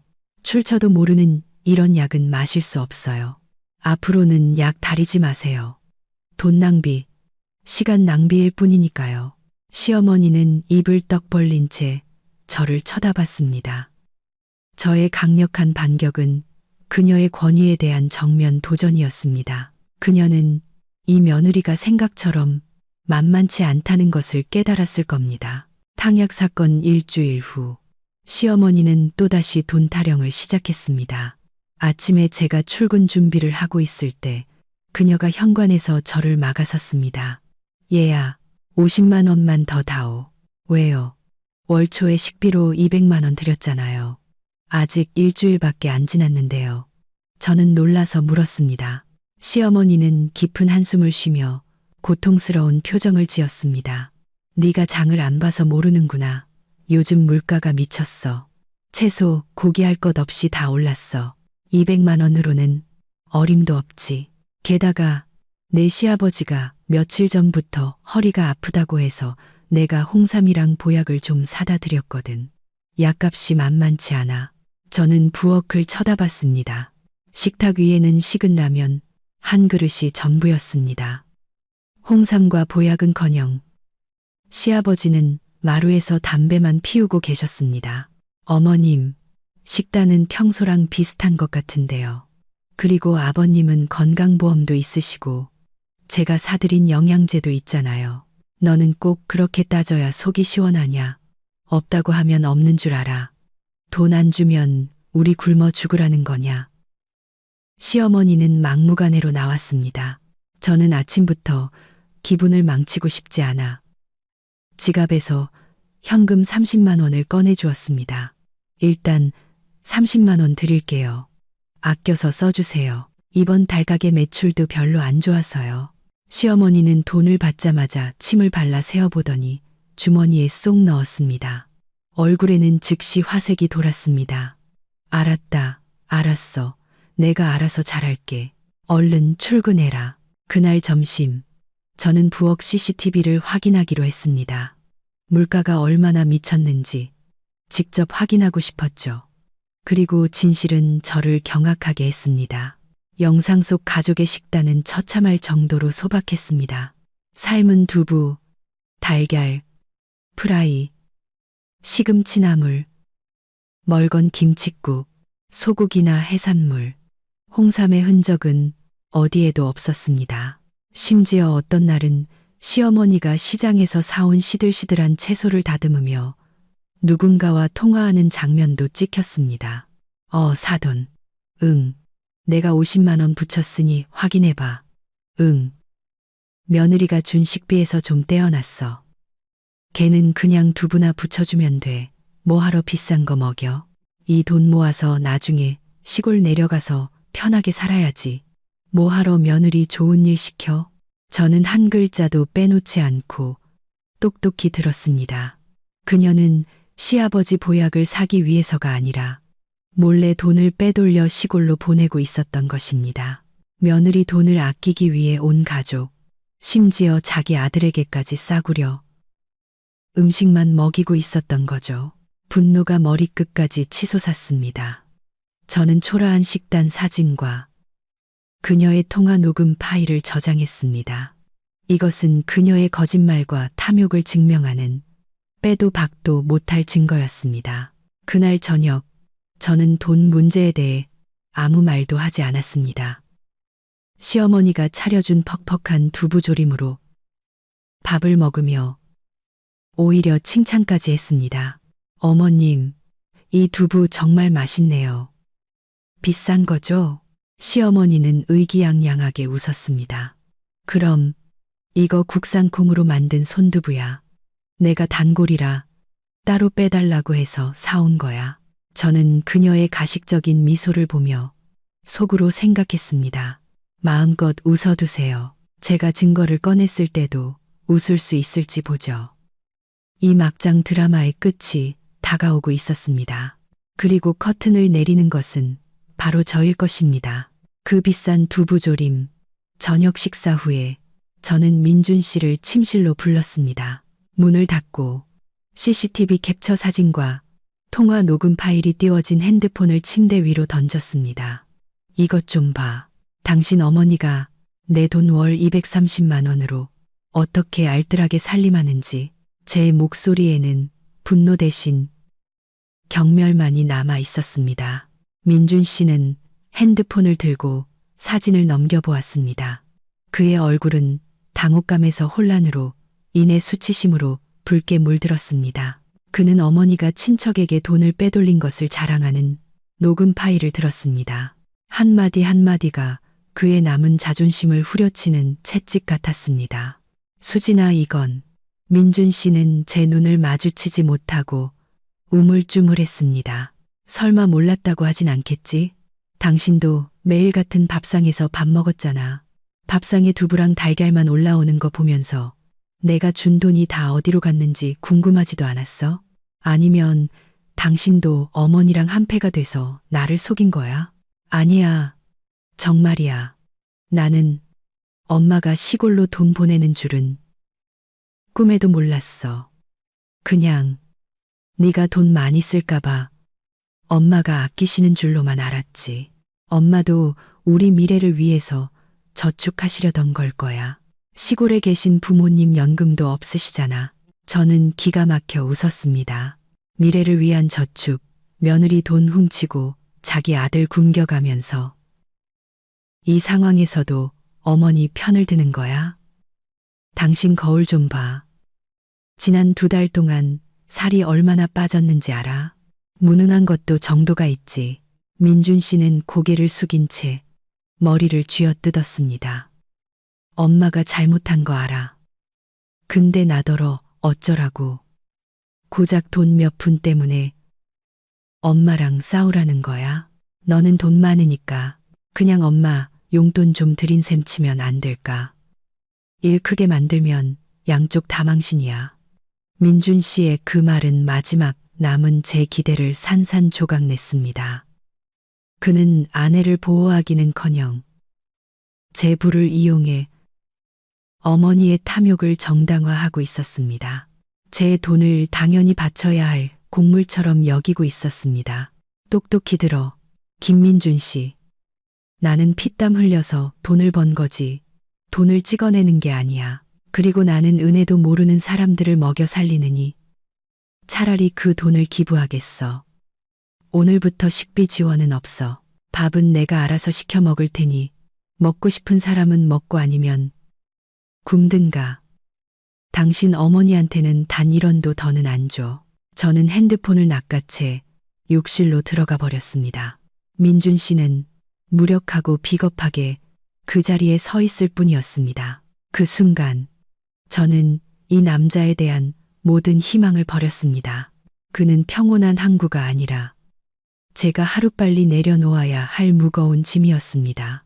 제가 식비 지원을 끊자 집안 분위기는 칼로 벨 수 있을 만큼 냉랭해졌습니다. 시어머니는 분을 사귀지 못해 온 집안을 쿵쾅거리며 돌아다녔지만 증거가 명백하니 대놓고 돈을 요구하지는 못했습니다. 대신 그녀는 불쌍한 척하는 작전으로 바꿨습니다. 매 끼니마다 멀건 나물국에 밥을 말아 먹으며 며느리의 불효를 한탄했죠. 저는 무시했습니다. 매 끼니마다 맛있는 배달 음식을 시켜 민준 씨와 먹었습니다. 시부모님이 자존심 때문에 먹지 않으면 남은 음식은 미련 없이 버렸습니다. 절대 양보하지 않았습니다. 이 냉전 기간 동안 저는 모든 사건을 다시 되짚어 보기 시작했습니다. 시골집 재개발 문제, 시어머니의 말에 따르면 고속도로 건설 때문에 급하게 이주해야 했다고 했습니다. 하지만 한 달이 넘도록 시부모님은 보상금 절차나 이주할 곳을 알아보려는 어떤 움직임도 보이지 않았습니다. 그저 태평하게 낮에는 TV를 보고 저녁에는 공원을 산책할 뿐 집을 잃을 사람의 불안감은 전혀 찾아볼 수 없었습니다. 어느 날 오후 저는 사무실에서 시댁이 있는 지역의 개발 계획을 검색해 봤습니다. 그 지역을 지나는 고속도로 건설 계획에 대한 공시는 어디에도 없었습니다. 의심이 확신으로 바뀌기 시작했습니다. 저는 그 지역에서 제 화장품을 판매하는 대리점 사장님에게 전화를 걸었습니다. 그녀는 그 지역 토박이인데 다장사를 해서 동네 소식에 밝았습니다. 사장님, 안녕하세요. 저 수진이에요. 요즘 장사는 잘 되세요? 어머, 박 대표님, 덕분에 잘 되죠. 듣자 하니 우리 동네 총각한테 시집 오셨다면서요? 결혼하는데 연락도 안 하고 너무하시네. 사장님은 쾌활하게 말했습니다. 네, 그때 너무 정신이 없어서요. 죄송해요. 사장님, 혹시 저희 시댁 있는 동네에 요즘 뭐 큰 공사 같은 거 하나요? 고속도로 만든다고 재개발한다는 소문이 있던데. 전화기 저편에서 잠시 침묵이 흐르더니 큰 웃음소리가 터져 나왔습니다. 고속도로요. 거긴 작년에 농촌도로 포장싹 새로 해서 길이 얼마나 좋은데요. 재개발은 무슨, 제가 오늘 아침에도 거기 지나서 배달 다녀왔는데 집 새로 짓는 곳은 있어도 허무는 곳은 없던데요. 요즘 땅값 올라서 난리인데 심장이 쿵 내려앉았습니다. 역시나 정말 확실한 정보인가요? 저희 시부모님은 재개발 통지서 받았다고 하시면서 저희 집에 올라와 계신 지 한 달이 넘었거든요. 확실하고 말고요. 제가 부업으로 부동산 투자도 하는 사람인데 이 동네 개발 계획은 손바닥 보듯 훤해요. 시댁 어르신 성함이 어떻게 되세요? 제가 한번 알아봐 드릴게요. 시아버님 성함이 김영철이신데 마을회관 근처에 사세요. 아, 그 서울 사는 아들 둔 집? 알았어요. 내일 제가 지나가는 길에 영상이라도 찍어서 보내드릴게요. 아무래도 대표님이 속으신 것 같은데 요즘 시골 어르신들 중에 며느리 눈치 보여서 그렇게 거짓말하고 자식 집에 눌러 앉는 분들 많아요. 저는 사장님께 감사 인사를 하고 전화를 끊었습니다. 등골을 타고 오싹한 한기가 흘렀습니다. 이것은 단순히 같이 살기 위한 거짓말이 아니었습니다. 처음부터 치밀하게 계획된 사기극이었습니다.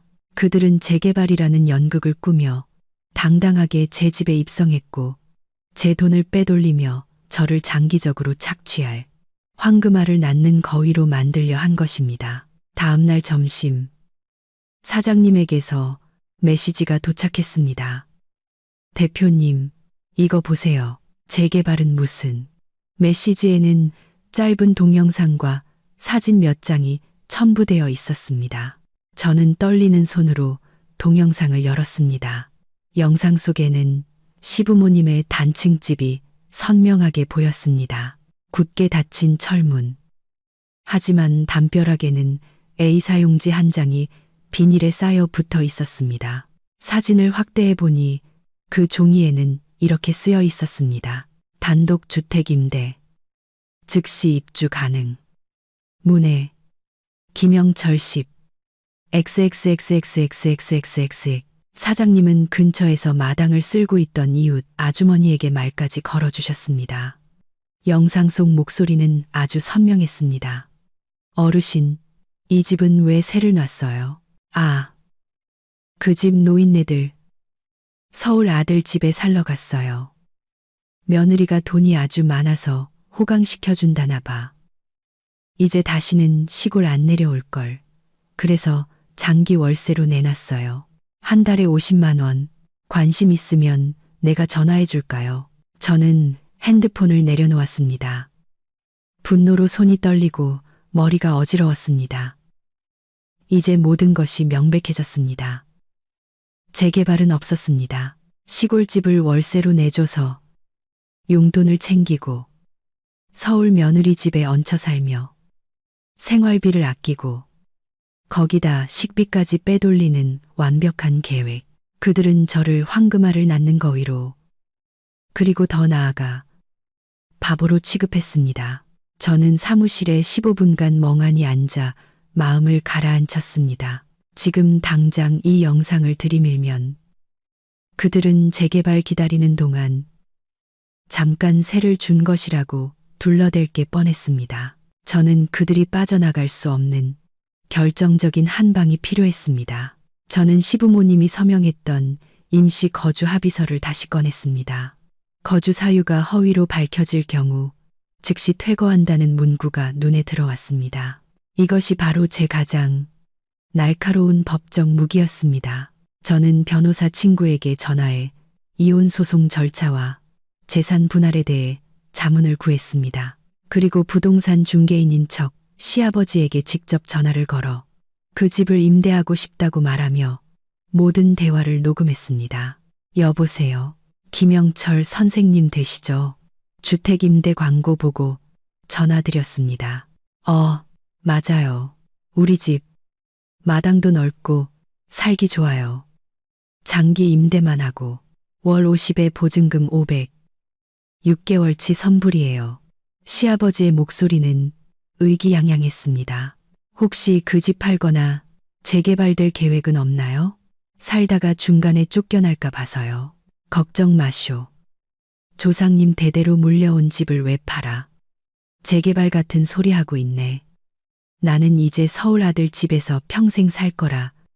집이 비어서 새 놓는 거요. 10년을 살아도 좋으니 걱정 말고 계약하시오.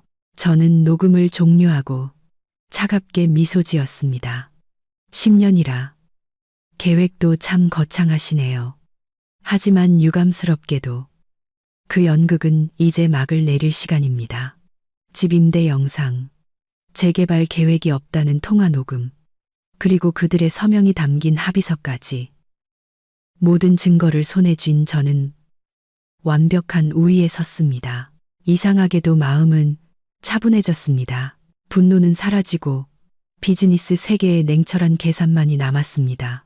저는 시댁 식구들을 대하는 태도를 180도 바꿨습니다. 더 이상 퉁명스럽게 굴거나 냉전을 이어가지 않았습니다. 그날 저녁 집에 돌아가 저는 아무 일도 없었다는 듯 환하게 웃으며 시부모님께 인사했습니다. 아버님, 어머님, 식사하셨어요? 오늘 제가 좀 늦어서 북경 오리 사왔어요. 다 같이 맛있게 먹어요. 시어머니는 기름진 오리 냄새와 제 상냥한 태도에 의기양양해졌습니다. 제가 드디어 시댁의 권위에 굴복했다고 생각했겠죠. 그래, 잘 왔다. 마침 밥 다 됐는데 돈 아깝게 뭘 이런 걸 다 사오니. 그래도 네 마음이 예쁘니 잘 먹으마. 식사 중에 저는 시아버지께 오리다리를 찢어드리며 다정하게 물었습니다. 두 분 서울 오신 지도 한 달이 넘었네요. 시골 상황은 어떻게 되어가요? 보상금 공지는 나왔어요? 시아버지는 오리다리를 뜯다 말고 잠시 멈칫하더니 능청스럽게 거짓말을 했습니다. 아, 아직 측량 중이란다. 공무원들 일 처리가 느려서 몇 달은 더 걸릴 것 같아. 그래도 보상금은 꽤 나온다더라. 우리 집이 길가에 있어서 수억 원은 받을 것 같아. 저는 순진한 표정으로 고개를 끄덕였습니다. 와, 그럼 정말 좋겠네요. 그럼 언제쯤 내려가서 서류 처리하실 거예요? 집을 계속 비워두면 도둑이라도 들까봐 걱정돼서요. 시어머니가 끼어들었습니다. 시골은 안전해서 괜찮아. 이웃집에 잘 봐달라고 부탁해놨어. 돈 받으러 오라고 연락 오면 그때 잠깐 다녀오면 돼.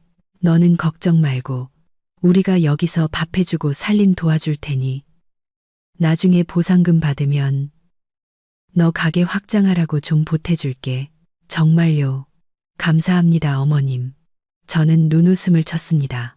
아, 이번 주말에 제가 시간이 되는데 차로 두 분 모시고 시골집에 한번 다녀올까요? 저도 그 동네 땅이 어떤지 구경 좀 하고요. 제가 시골에 가자고 하자 시부모님의 얼굴이 굳어졌습니다. 시어머니는 손사래를 쳤습니다. 아니다, 아니다. 너 일주일 내내 힘들었는데 주말에는 쉬어야지. 길도 멀고 먼지 나는데 뭐 하러 가니? 그리고 지금 동네 도로 공사 중이라 내 차 못 들어가. 그래, 못 들어가. 시아버지도 거들었습니다. 그냥 여기 있어. 필요하면 우리가 알아서 다녀올게. 저는 그들의 얼굴에 스치는 불안함과 두려움을 놓치지 않았습니다. 거짓말이 들통날까봐 전전긍긍하는 모습이었습니다. 저는 그들을 조금 더 희망의 꼭대기로 올려놓았다가 한 번에 밀어버리고 싶었습니다. 네, 그럼 두 분 말씀대로 할게요. 대신 이번 주말에 제가 집에서 해산물 파티를 열려고요. 제 친한 친구 몇 명 초대해서요. 두 분도 멋지게 차려입으세요. 제 친구들한테 아버님, 어머님 소개하고 싶어서요. 다들 사회적으로 성공한 사람들이에요. 파티, 성공한 사람들이라는 말에 시어머니의 눈이 반짝였습니다. 그녀는 남들 앞에서 과시하고 으스대는 것을 가장 좋아했으니까요. 그녀는 그 파티가 제가 그들의 인생에서 가장 화려한 마지막을 위해 준비한 작별 파티라는 것을 꿈에도 몰랐습니다. 주말 아침, 저는 새벽같이 수산시장으로 향했습니다. 시어머니가 생각하는 나물거리가 아닌 가장 비싼 식재료들을 사기 위해서였습니다. 저는 한 마리의 사케지에 육박하는 거대한 킹크랩, 두 마리와 랍스터, 그리고 온갖 최고급 해산물을 주문했습니다. 파티 준비 비용으로만 200만 원 가까이 썼습니다. 시어머니는 스티로폼 박스 안에서 꿈틀거리는 살아있는 해산물을 보고 눈이 휘둥그레졌습니다. 이거 사는데 쓴 돈이면 시골에서 쌀이 몇 가마니야. 저는 웃었습니다. 킹크랩이에요, 어머님. 킬로그램당 수십만 원에요. 오늘 제가 특별한 날을 기념해서 두 분께 제대로 한턱 쏘는 거예요. 제가 주방에서 요리를 하는 동안 시어머니는 돕는 척하며 주변을 맴돌았습니다. 그녀는 아직 익지도 않은 킹크랩 다리를 집어들고 맛을 보려 해 저는 웃음을 참아야 했습니다. 저녁이 되자 손님들이 도착했습니다. 저는 가장 친한 친구 2명만 초대했습니다. 한 명은 변호사, 다른 한 명은 기자였습니다. 둘 다 풍채가 좋고 위험 있어 보였습니다. 저는 그들을 제 회사의 중요한 비즈니스 파트너라고 소개했고, 시부모님은 그들을 더욱 깍듯이 대했습니다. 거실에는 화려한 만찬이 차려졌습니다. 붉게 익은 킹크랩과 치즈를 올린 랍스터 구이가 코를 자극했습니다. 시아버지는 신이 나서 양주를 따르며 제 친구들에게 능력 있고 효심 깊은 며느리 자랑을 늘어놓았습니다. 두 분 보시오. 우리 며느리가 이 동네에서 제일 똑부러지고 살림도 잘해요. 우리가 올라와 있으니 뭐 하나 부족한 것 없이 챙겨준다오. 곧 시골 땅 보상금 받으면 그것도 다 얘네 부부 사업 자금으로 줄 생각이오. 저는 식탁 상석에 앉아 와인을 한 모금 마시며 시아버지의 서툰 연기를 지켜봤습니다. 제 변호사 친구인 준석 씨가 제게 윙크를 하더니 잔을 들었습니다. 정말 축하드립니다. 아버님, 요즘 그 동네 땅값 많이 올랐다던데 보상금도 수십억 원은 받으시겠네요. 혹시 토지 수용 결정서는 받으셨나요?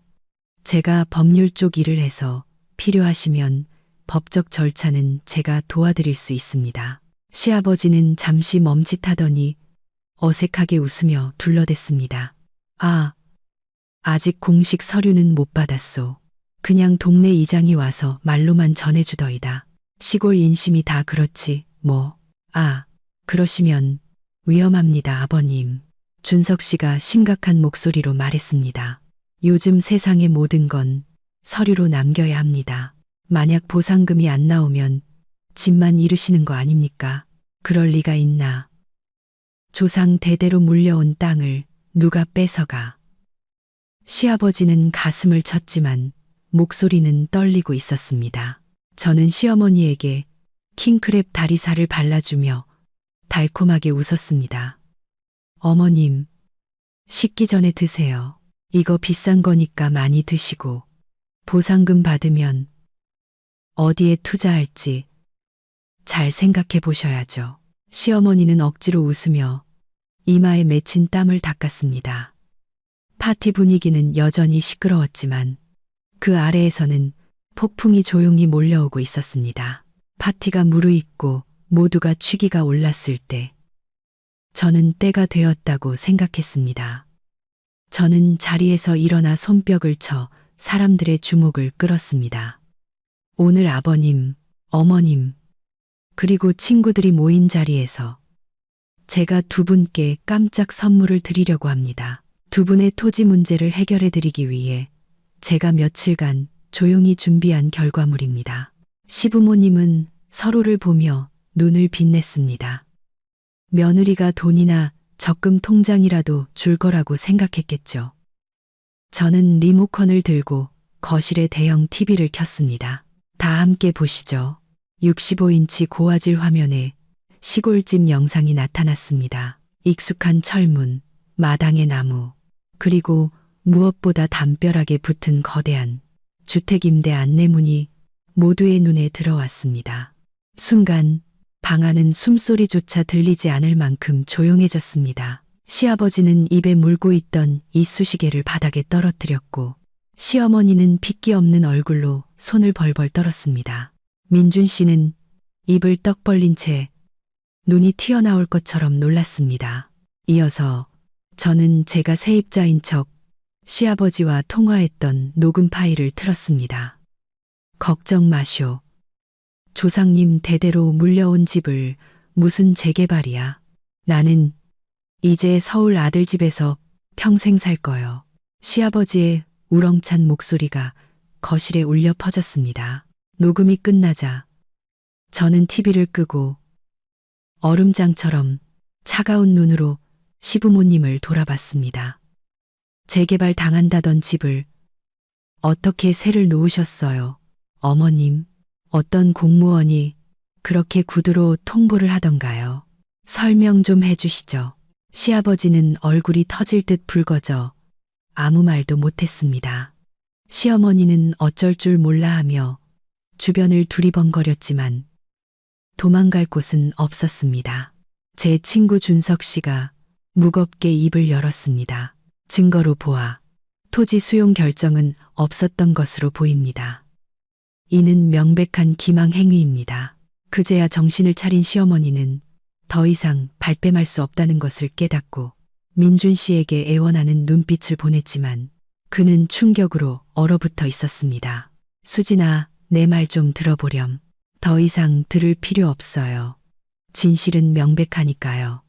두 분은 저를 속이고 제 집에 들어와 기생하며 제 돈을 빼돌리고 물건까지 훔쳤어요. 저를 뭘로 보신 거예요? 마르지 않는 현금 인출기. 저는 임시 거주 합의서를 테이블 위로 던졌습니다. 이것 보세요. 두 분의 서명이 아직도 선명하네요. 거주 사유가 허위일 경우 즉시 퇴거한다. 기억하시죠? 궁지에 몰린 시어머니는 갑자기 본색을 드러냈습니다. 순박한 시골 노인 코스프레는 찢겨나가고 막무가내 억지만 남았습니다. 그녀는 바닥에 드러누워 발버둥치며 소리쳤습니다. 아이고, 며느리가 시부모 잡네. 집에 CCTV 달고 녹음해서 함정을 팠어. 내가 아들을 어떻게 키웠는데.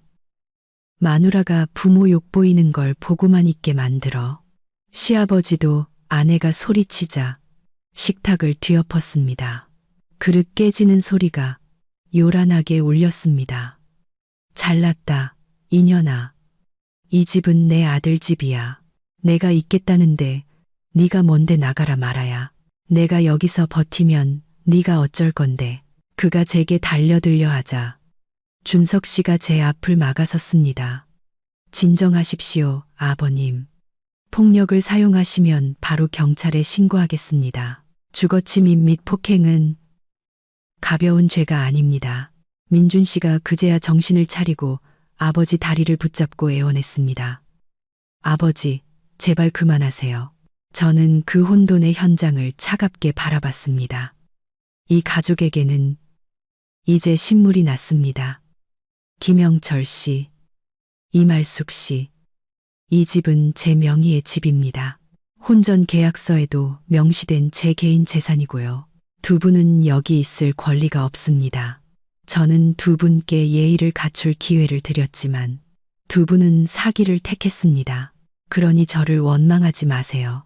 시어머니는 드러눕는 것이 통하지 않자 일어나 제게 온갖 시장 바닥 욕설을 퍼붓기 시작했습니다. 하지만 저는 팔짱을 낀 채 절망에 빠져 발악하는 짐승을 보듯 그녀를 쳐다봤습니다.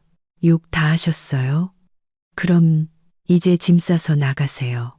저는 멍하니 서 있는 민준 씨를 돌아봤습니다. 이제 그의 선택만이 남았습니다. 김민준 씨, 선택지는 두 가지야. 첫째, 당신 부모님 모시고 당장 이 집에서 나가. 그리고 나서 우리 관계를 다시 얘기하든가. 둘째, 당신도 그들과 함께 짐 싸서 나가. 이혼 서류는 이미 준비해뒀어. 저는 서류철에서 이혼 서류를 꺼내 테이블 위에 올려놓았습니다. 민준 씨는 서류를 보고 얼굴이 하얗게 질렸습니다. 그는 제가 말뿐이 아니라는 것을 알았습니다. 그는 포악하게 날뛰는 부모님과 얼음처럼 차가운 저를 번갈아 보았습니다. 저를 잃으면 안락한 생활과 번듯한 집, 모든 것을 잃게 된다는 것을 깨달았겠죠. 아버지, 어머니, 제발, 민준 씨가 떨리는 목소리로 말했습니다. 그냥 시골로 내려가세요. 이번 일은 두 분이 잘못하셨어요. 시어머니가 아들을 믿을 수 없다는 듯 쳐다봤습니다. 뭐? 내가 지금 애미애비를 쫓아내는 거냐? 전현 때문에 두 분은 시골에 집이 있잖아요. 저랑 수진 씨를 속이셨잖아요. 이제 다 들통났는데 여기서 뭘 더 어쩌시겠다는 거예요.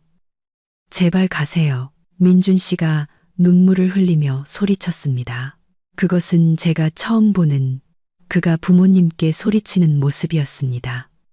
하지만 안타깝게도 그것은 성장의 외침이 아닌 비겁함의 절규였습니다. 시아버지는 아들마저 등을 돌리자 더는 버틸 수 없다는 것을 깨닫고 바닥에 침을 뱉었습니다. 좋다. 가주마. 이 더러운 집구석에 더는 안 있어. 인연이나 저놈이나 다 똑같아. 오늘부터 너희랑은 끝이다. 그는 울고 있는 아내의 손을 잡아 끌었습니다. 두 사람은 허둥지둥 옷가지와 짐을 챙겼습니다. 처음 왔을 때의 그 당당함은 온데간데 없고 천국에서 쫓겨나는 패배자의 모습으로 초라하게 현관을 나섰습니다. 문이 닫히자 집 안에는 정적이 흘렀습니다. 민준 씨는 바닥에 주저앉아 얼굴을 감싸고 울었습니다. 저는 그를 보며 어떤 동정심도 느끼지 못했습니다. 당신도 짐싸. 제 목소리는 깃털처럼 가벼웠습니다. 민준 씨가 놀라 저를 쳐다봤습니다. 뭐라고? 나 부모님 보내고 당신을 선택했잖아. 당신은 가난해지는 게 두려워서 나를 선택한 거지. 나를 사랑해서가 아니야. 나는 당신처럼 섣대없고 비겁한 허수아비 남편은 필요 없어. 당신과 사느니 차라리 혼자가 낫겠어. 수진아, 제발. 너무 잔인하게 굴지 마. 1시간 줄게. 그 안에 짐 싸서 나가. 그러지 않으면 현관 비밀번호 바꿀 거야. 경비원 손에 끌려 나가고 싶지 않으면 알아서 해. 저는 침실로 들어가 문을 닫았습니다. 밖에서 들려오는 그의 애원을 무시한 채 와인 한 잔을 따라 발코니로 나갔습니다. 도시의 야경이 눈부시게 펼쳐져 있었습니다. 마침내 막장 드라마는 끝났고 무대는 깨끗해졌습니다. 저는 와인을 한 모금 마셨습니다.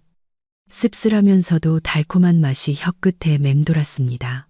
내일이면 저는 이 집에 남은 더러운 흔적들을 모두 지워버릴 것입니다. 그 어느 때보다 자유롭고 당당하고 눈부시게 빛나는 모습으로 이제 제 인생의 감독은 오직 저 자신뿐입니다. 지금까지 제 이야기를 들어주셔서 진심으로 감사합니다. 다음 영상에서 다시 뵙겠습니다.